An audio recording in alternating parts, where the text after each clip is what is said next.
Thank you very much, Anthony, and good evening, everyone. Well, Australian communities have been enriched by a continuum of theatre companies built on the dedicated passion, time, skills and talents of the unpaid theatre maker. My talk today, this evening, as Anthony has just said, will focus on live theatre presented in Victorian communities, and it will start in the late 18th century in New South Wales and span across 4 centuries. The British government in recent years has recognised the importance of recording the history of amateur theatre. And in 2013, they conducted an academic research program, and since then, amateur theatre continues to be documented and highly regarded and valued in England as part of the nation's cultural history. In 2015, I commenced researching the history and culture of amateur theatre in Victoria for a PhD thesis by artefact and exegesis, and passed. And graduating from Swinburne University of Technology in 2019, I was very proud. It actually won the Dean's Award for the faculty, and there were so many very clever topics, but it was so good for amateur theatre to have that acknowledgement. But importantly, before continuing, I wish to respectfully acknowledge that the very first known live performances presented in this country have been the cultural live performances and rituals presented by First Nations people for their communities for over 60,000 years. I had hoped to research, when I was researching, to find an accurate, suitable name for theatre presented by the unpaid theatre maker, and explored these possible titles: Little Theatre, Repertory Theatre, Amdram, Social Theatre, Local Theatre, Community Theatre, Art Theatre, Non-Professional Theatre and Amateur Theatre. However, a term to accurately describe today's unpaid theatre maker remains elusive.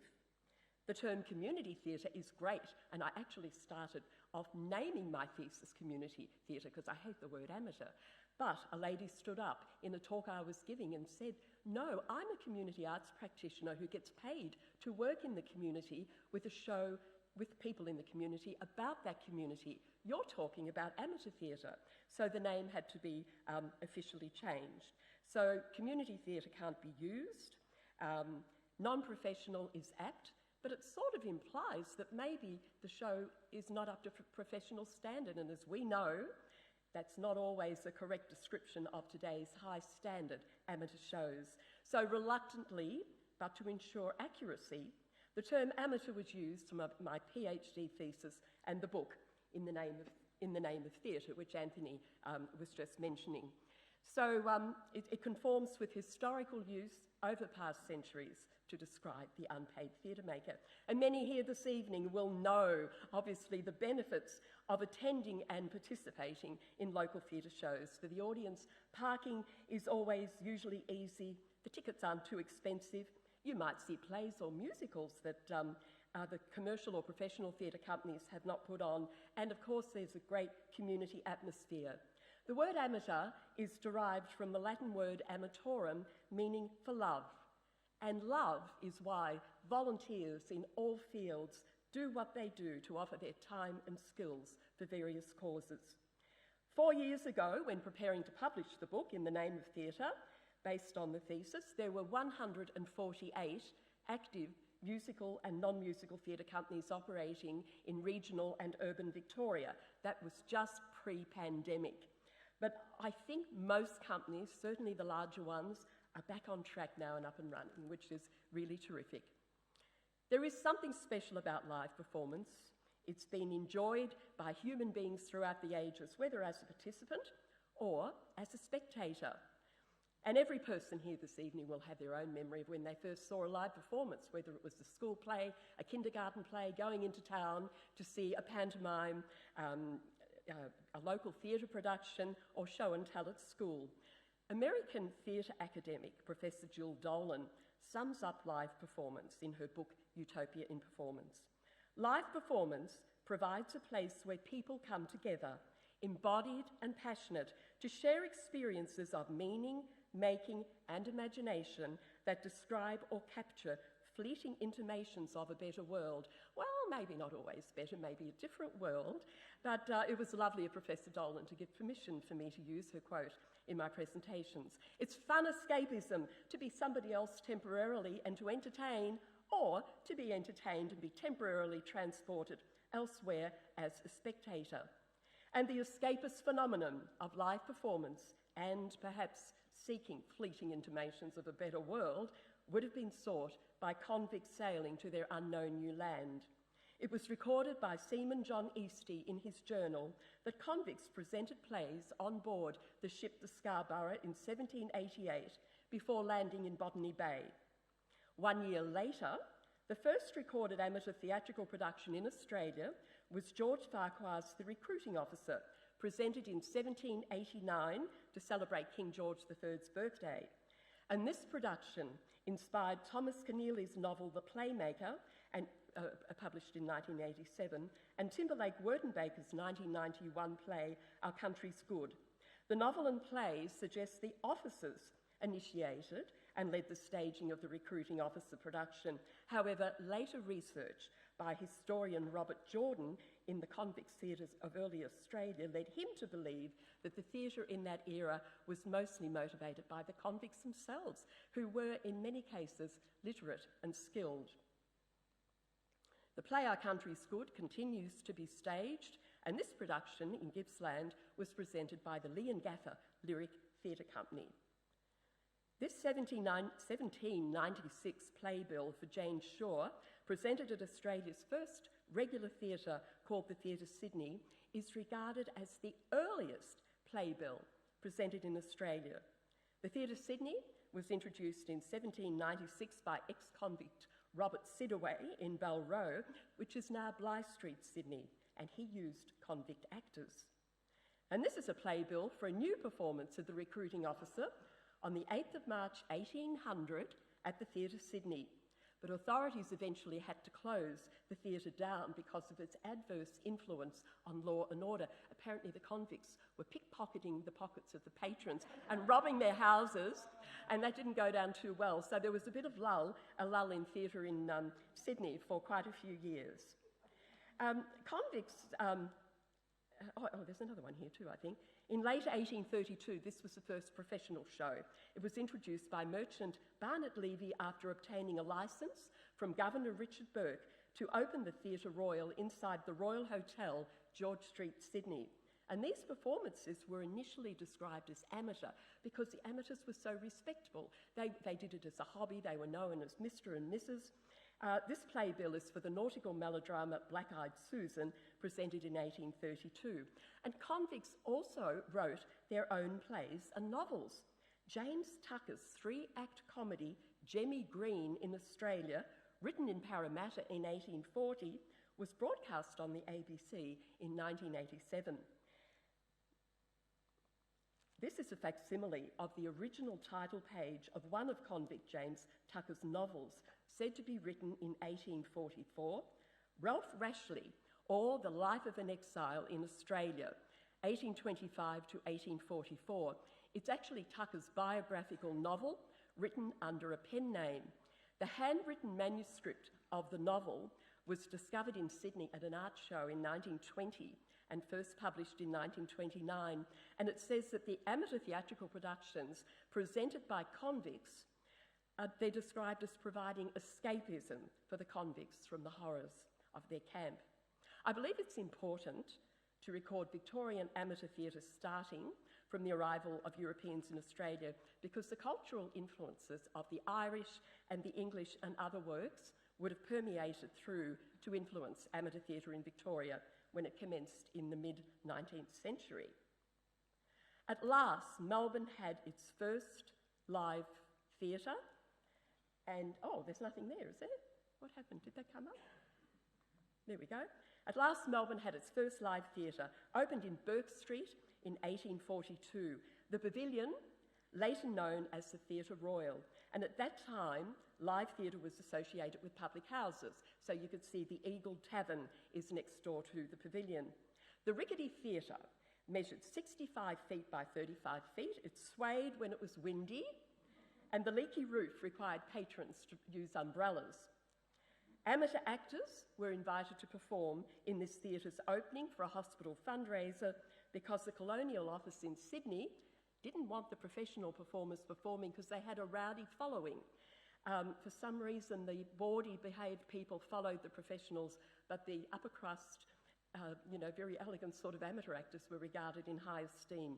At last, Melbourne had its first live performance theatre. The arrival in Victoria of the gold rush in 1851 created opportunities for amateurs to work alongside professional entertainers on the diggings and present their own shows in various venues. This sketch of the Adelphi Theatre in Ballarat shows the inside of a performance tent. And when gold diggers became rich, they demanded top entertainment, and some overseas professional entertainers were imported. The gold rush era actually became the beginning of theatrical management in Australia, when efficient organisation was required to import overseas entertainers such as the infamous Lola Montez. Riches from the gold rush era resulted in theatres being built, of course, in Melbourne and in Ballarat, and I'm sure many here know this, but theatres frequented in Ballarat by wealthy miners among the theatres included the very first Theatre Royal, the Crystal Palace Concert Room, Jones and Noble Circus, Queen's Theatre, Victoria Theatre, Montezuma Theatre, named for Lola Montez, the Star Concert Hall, Charles Napier Theatre. In 1875, of course, your beautiful Her Majesty's Theatre was built in Ballarat, and it is on record today as being Australia's best preserved theatre building. My research focused on amateur actors, and the difference between professional and amateur actors on the goldfields was not always clearly differentiated during research, but it is documented that amateur performers joined their professional counterparts to entertain the gold miners. And as we said, amateur performers were held in high regard at this time. They were referred to as Mr. and Mrs. in theatre programs and often highly praised in press reviews.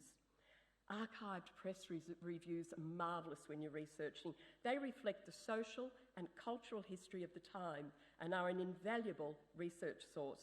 This extract from a press review from the Bendigo Mercury in 1859 is about an amateur show presented at the Haymarket Theatre.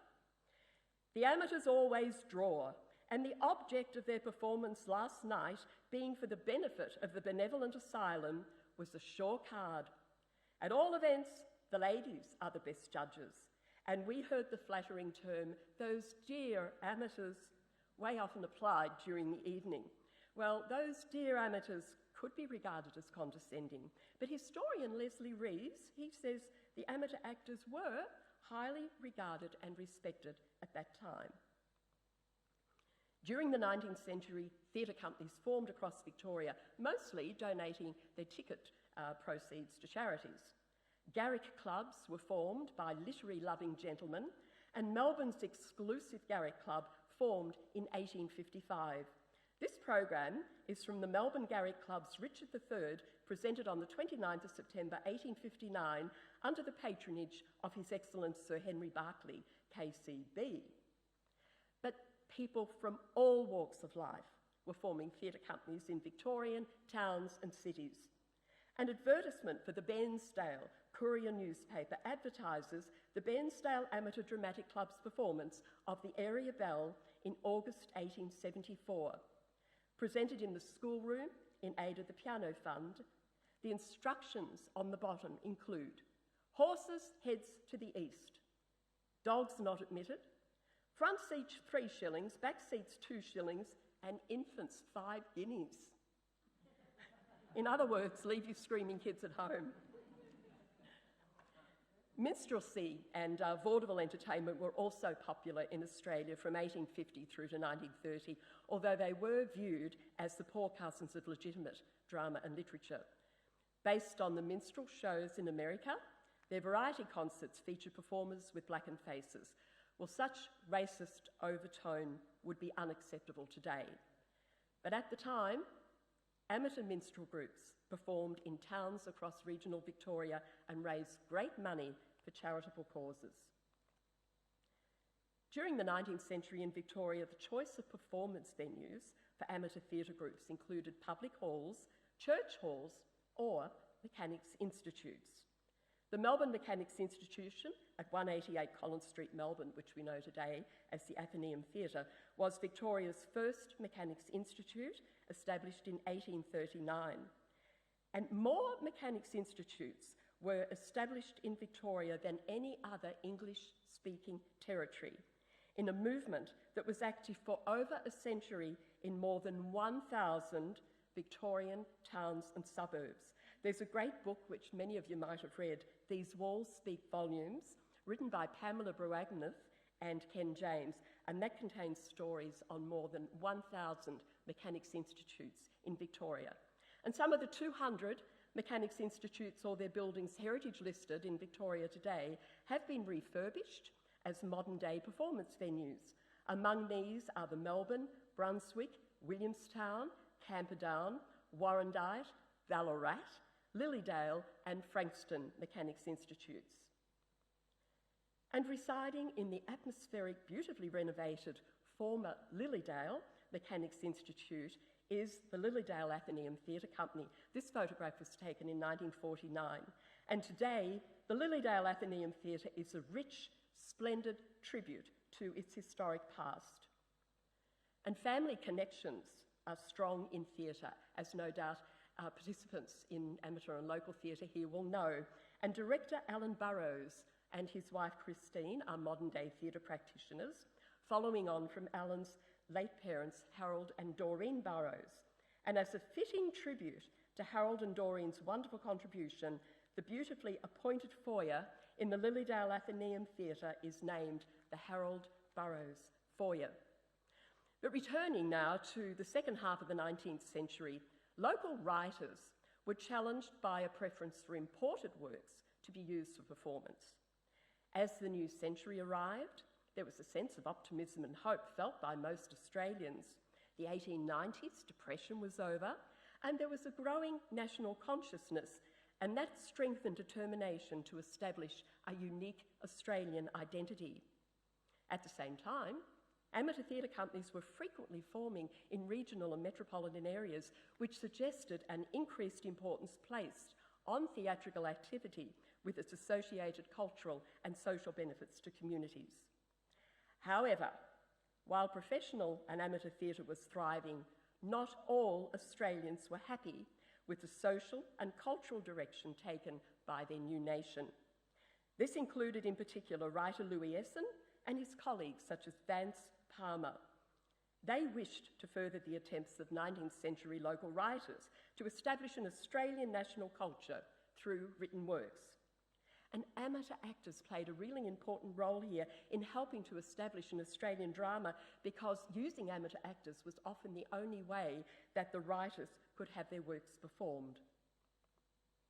Early 20th century groups focusing on presenting Australian drama were the Australian Theatre Society, Leon Brodsky's, the Australian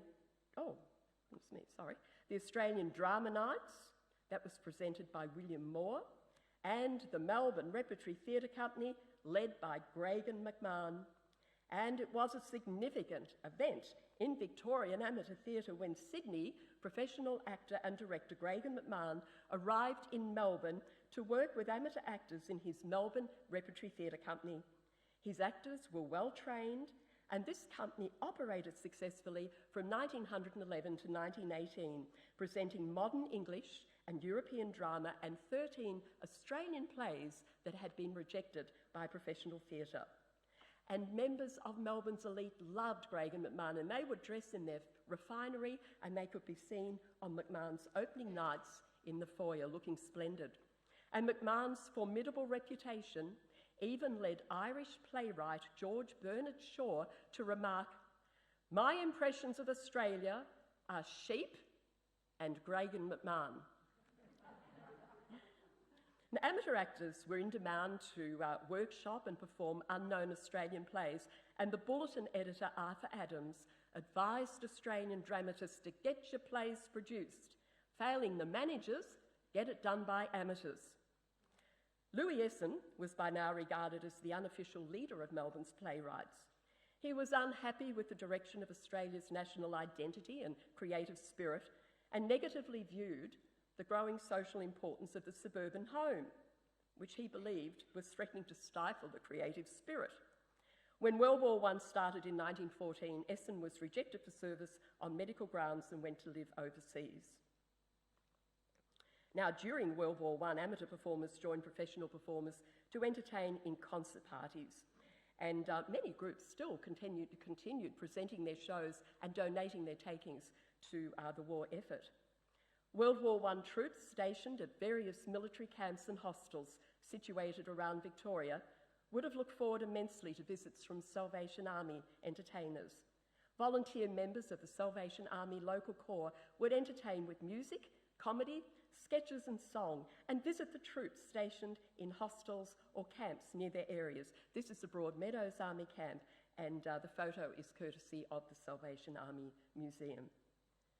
In 1918, Greig and McMahon returned to Sydney to seek professional acting work. The Spanish flu arrived, and interesting, Melbourne theatres closed for just 6 weeks, from January to March 1919, but the ongoing crisis did affect audiences throughout the year. World War I had finished, amateur groups began reforming across Victoria, and the Pioneer Players were a significant amateur group at the time. They were in Melbourne. In 1922, they were formed by Louis Essen and his wife Hilda when they returned to Melbourne, and Vance and Nettie Palmer and Dr. Stuart Mackey.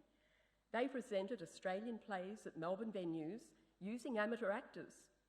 And the amateur Pioneer Players admirably achieved presenting 5 full-length and 13 one-act plays, all written by Australian authors.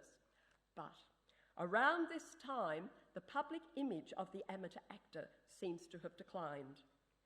In a letter, Hilda Essen blames amateur performers for the company's demise in 1926. The amateur is really a dud, she says.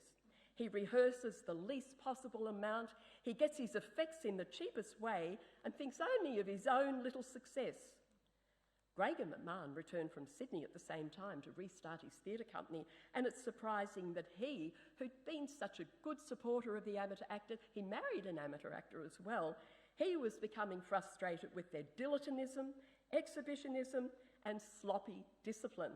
Well, I think perhaps when McMahon left for Sydney in 1918, a new generation of Melbourne amateur actors had emerged without structured discipline guidance during his absence.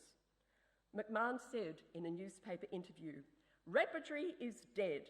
It has been killed by amateurs who thought that repertory existed only for themselves and their friends." However, between the First and Second World Wars, over 100 separate amateur groups operated in Victoria successfully to entertain their communities. And this bears testament to the popularity of amateur theatre at this time, in spite of financial challenges from the Depression and lower box office takings due to the arrival of talking movies, which adversely affected professional theatre. The 1930s were an active decade for Victoria's non-professional theatrical arts sector.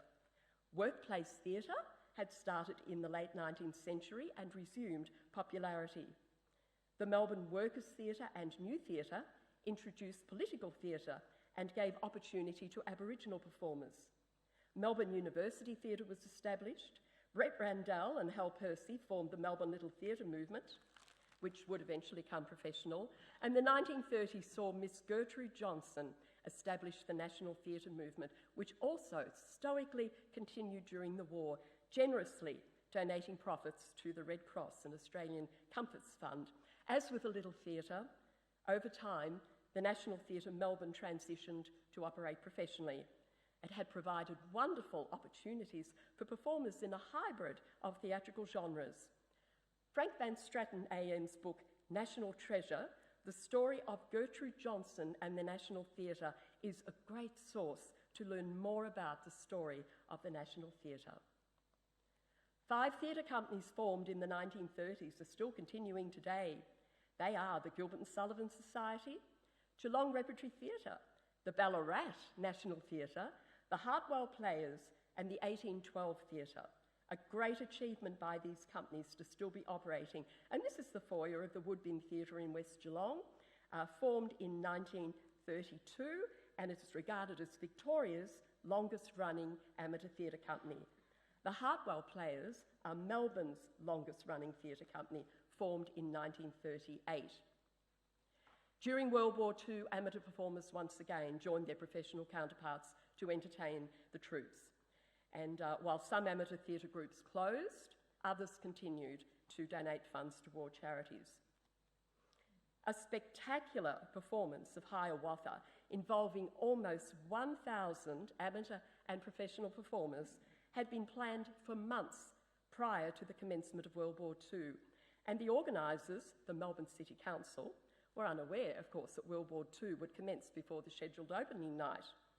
So 1 month after the announcement of the war, Hiawatha, with pageantry, music and drama before an audience of 3,500 people, was presented on the 21st of October 1939 by the City Council in the Exhibition Building, Melbourne. Earlier, 7,000 school children had been invited to enjoy 2 dress rehearsals. Adapted, dramatised and produced by Thomas C. Fairbairn, this was the first time Hiawatha had been performed in Australia, but the show had been presented annually by Fairbairn at the Royal Albert Hall since 1924. Now, the decision to proceed with going ahead with this show as war started was questioned by some because quite a few Australians were committing to enlist in the forces. But it seems in the end most people agreed with proceeding with such an uplifting, ready-to-go, huge community project. And if you're interested in reading more details about the production of Hiawatha at the Exhibition Building, I wrote a detailed article that's had over 1,000 readers so far on the Theatre Heritage Australia website, and it's freely accessible, and it's called the Onstage Magazine. And yes, there's also some others that might interest you as well. After World War II, people wanted escapism from the horrors and hardship of war and amateur companies, and they wanted escapism from the hardship of war, and amateur companies started popping up again everywhere. And one example was the Swan Hill Theatre Group, located 338 kilometres northwest of Melbourne, founded in 1943. In 1947, Melbourne playwright and actor Marjorie McLeod moved to Swan Hill for her husband's work. Marjorie founded the Swan Hill branch of the National Theatre and introduced Swan Hill residents to Shakespeare by presenting annual Shakespeare festivals which continued for 30 years. Every April, the birth month of Shakespeare, the Swan Hill community combined to share in street processions with floats, Shakespearean performances and other festivities which earned Swan Hill national recognition and the name Australia's Stratford-on-Murray. And that was the title I used for another story which you can find in Theatre Heritage Australia's archives. After peace was declared and the Swan Hill men returned from war, they found that many of their young lady friends had joined the local drama club. So they joined too. So weren't they lucky, the directors? They had more men, it was easier to cast plays, and the drama group became a social club, serving the interests of young people who enjoyed play acting. And to this day, the Swan Hill Theatre Group presents shows that will attract young people. This is the Swan Hill Memorial Theatre at 47 Macrae Street, which the Swan Hill Theatre Group purchased from the RSL in 1981 when they moved premises. It's a very well-appointed theatre inside. Another example of longevity for theatre companies is in Melbourne's Bayside suburb of Mordialloc, where 2 live performance groups formed in 1945. One's musical and the other is non-musical. And these companies, now 78 years old, still operate today. One was the Mordialloc Philharmonic Society, you can see here in this photo, known today as MLOC. And this photo was taken in 1948. And the other formed was the City of Mordialloc Citizens League Theatre Group, known today as the Mordialloc Theatre Company. And they still both present terrific shows. During interviews in Mildura, 540 k's northwest of Melbourne on the Victorian side of the Murray River, 2 Mildura theatre companies shared the historical powerhouse building on the Murray River, the Mildura Theatre Group and the Redcliffs Musical Society, now renamed Musical Society Mildura. Since then, the companies have had to vacate Powerhouse due to an infestation of termites, but they hope to return as soon as possible. And in the meantime, a development project has also taken place, and the new Powerhouse comprises a new retail, events and community hub, and it opened last month. The theatre communities have worked together with the local council on ideas for the auditorium, and they're currently based at the Nichols Point Hall in Mildura. After World War II, there was no theatre group in Mildura, and teachers at Mildura High School were thrilled when a letter arrived from the Melbourne Little Theatre offering to visit Mildura to present the play The Late Christopher Bean by Welsh playwright Emlyn Williams. It was most successful, and it was decided after a public meeting to form a local group and call it Mildura Little Theatre. The company's own first production was presented at the school in November 1946, with proceeds going to the hospital. Regional schools were important up until recently for local theatre companies because in the country particularly, not only as performance venues, but teachers seconded from the city joined the local theatre groups to meet their new community. Now I hear they are so busy with their own school productions, they don't have time to do that. Perhaps they manage sometimes.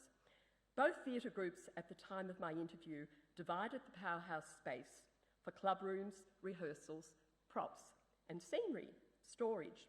And once when the Musical Society presented Sweeney Todd, the Demon Barber of Fleet Street, in their side of the Powerhouse, the Mildura Theatre Group on the other side catered at interval with party pies, connecting with Mrs. Lovett's pie shop in the gruesome story.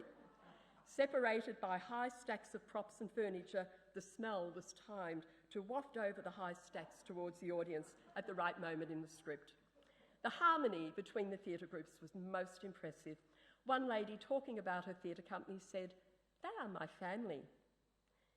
In the mid-1940s, it seems, however, that not all the amateur theatre companies forming post-war across the state were presenting shows of suitable standard. In 1948, reviewer F. Keith Manzi describes Melbourne amateur theatre groups as springing up like mushrooms and not taking their work seriously, being badly produced and causing the name amateur theatre to be regarded negatively.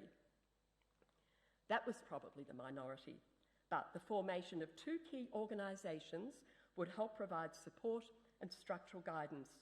The Council of Adult Education formed in 1947 and included performing arts in its program, and in 1952 the Victorian Drama League was formed, and of course today still assists the work of amateur and semi-professional dramatic societies in various ways, including the one-act play festivals, lending library and youth activities.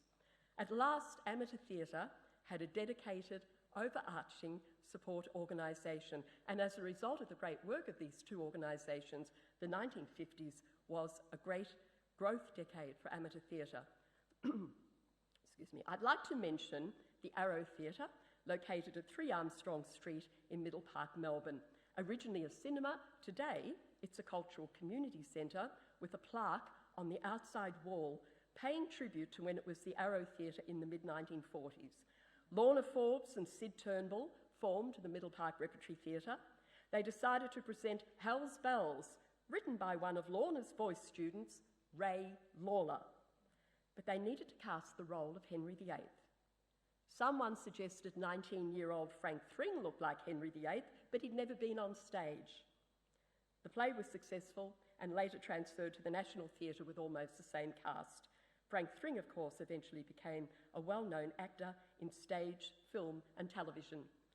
In 1951, 25-year-old Frank Thring, now a junior, now a star performer, took over the theatre and formed the successful Arrow Theatre Company.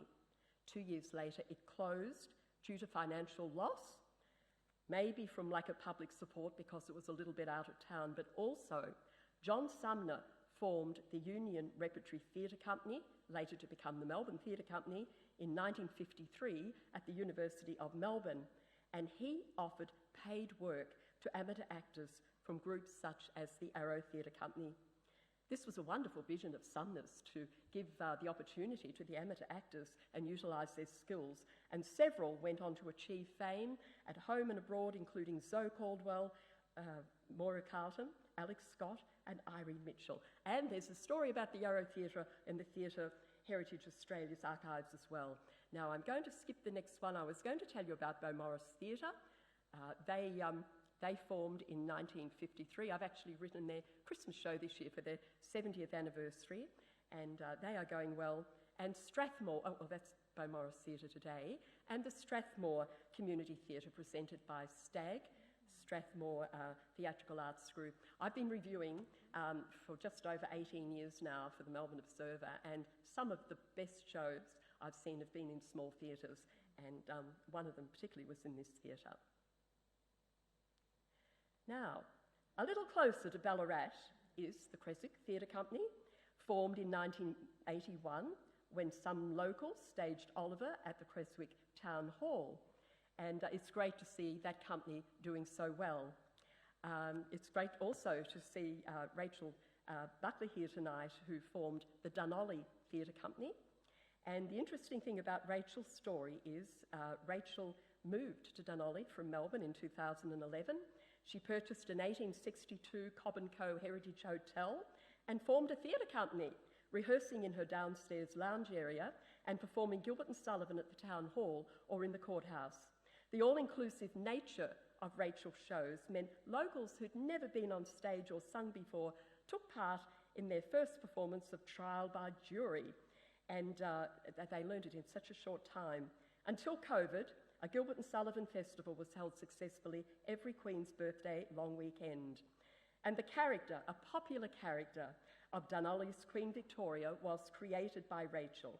Rachel Buckley says Queen Victoria is a jolly soul, except when she meets Republicans and she orders them to go to the Tower. And here is Queen Victoria, also known as Rachel Buckley, receiving a presentation from cast members of HMS Pinafore, presented in Dunolly in 2019, their last show before the COVID pandemic.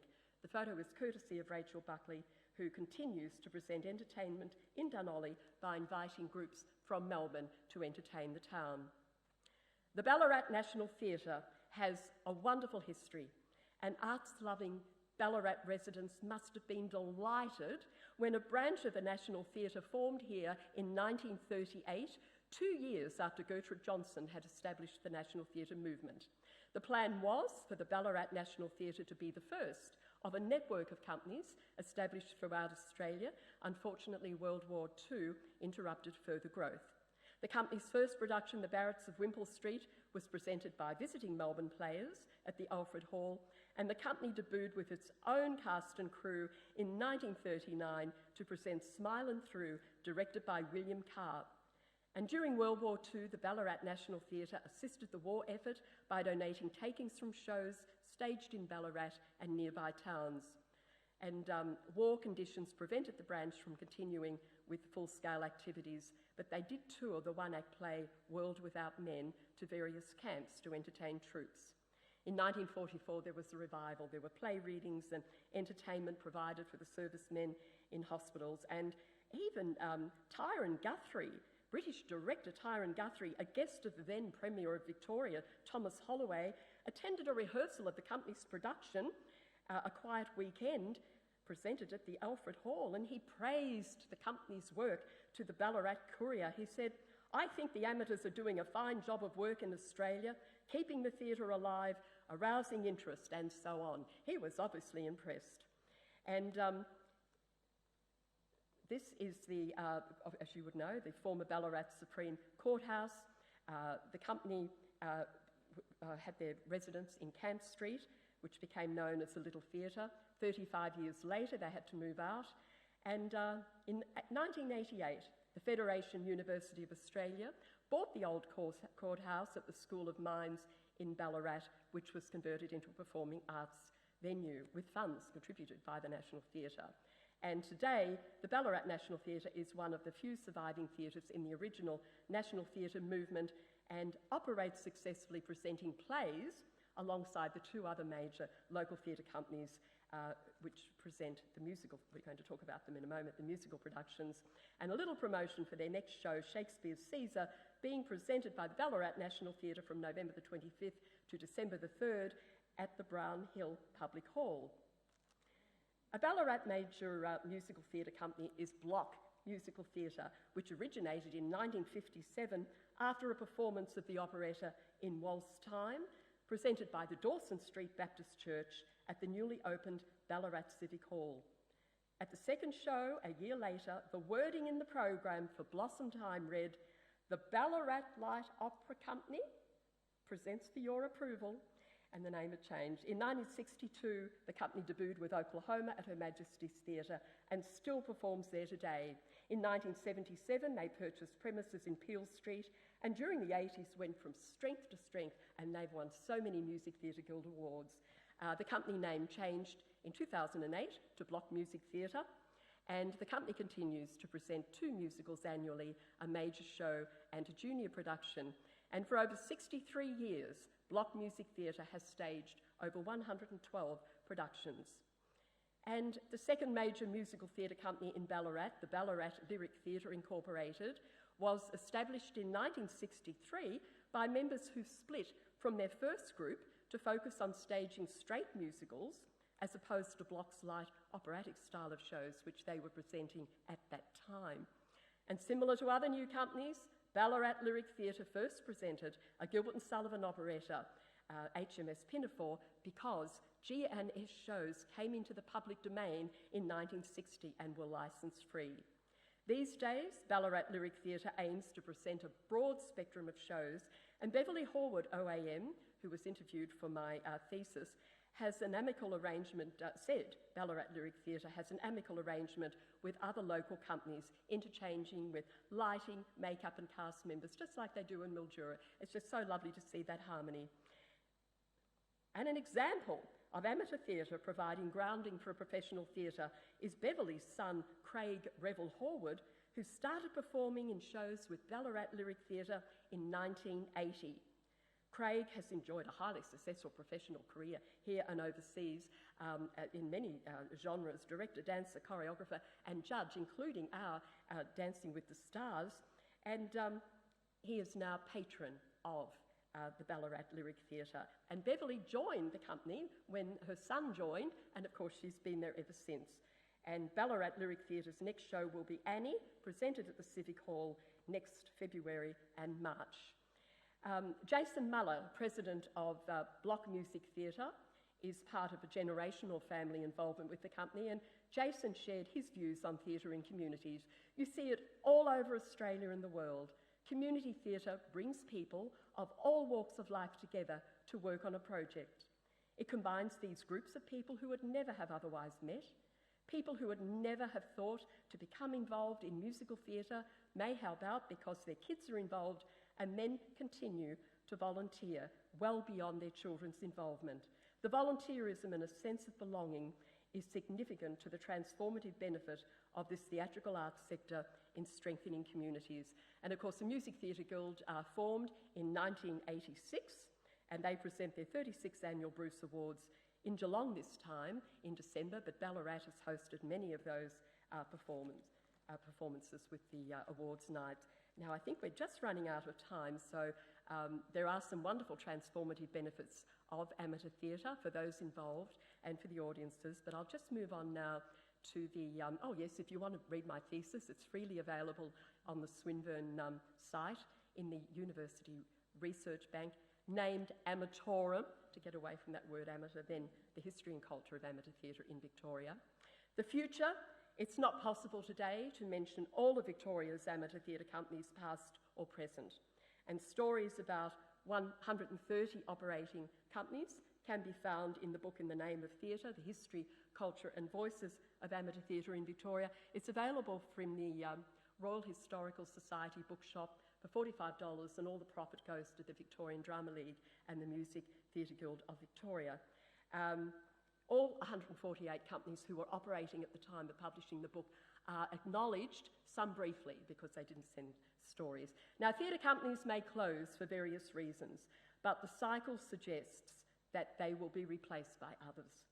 Modern-day lifestyles will challenge theatre makers regarding time availability to participate. You know, young people have jobs and they can't get to rehearsal, but a passion for live performance, which is inherent in human beings, determination and hard work will, I predict, see amateur theatre continue throughout and beyond this century in Australia and overseas. And regardless of any title, it's all in the name of theatre, and that's why I named the book that title.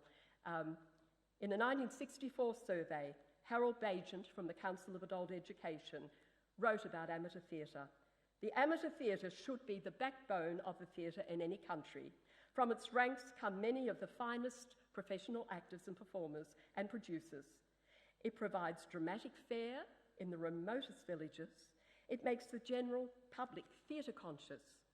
It acts as a leavening throughout the community, stirring up interest in the theatre and breeding new generations of theatre goers. The amateur theatre is a vital part of the living theatre. I hope you've enjoyed my talk. Thank you.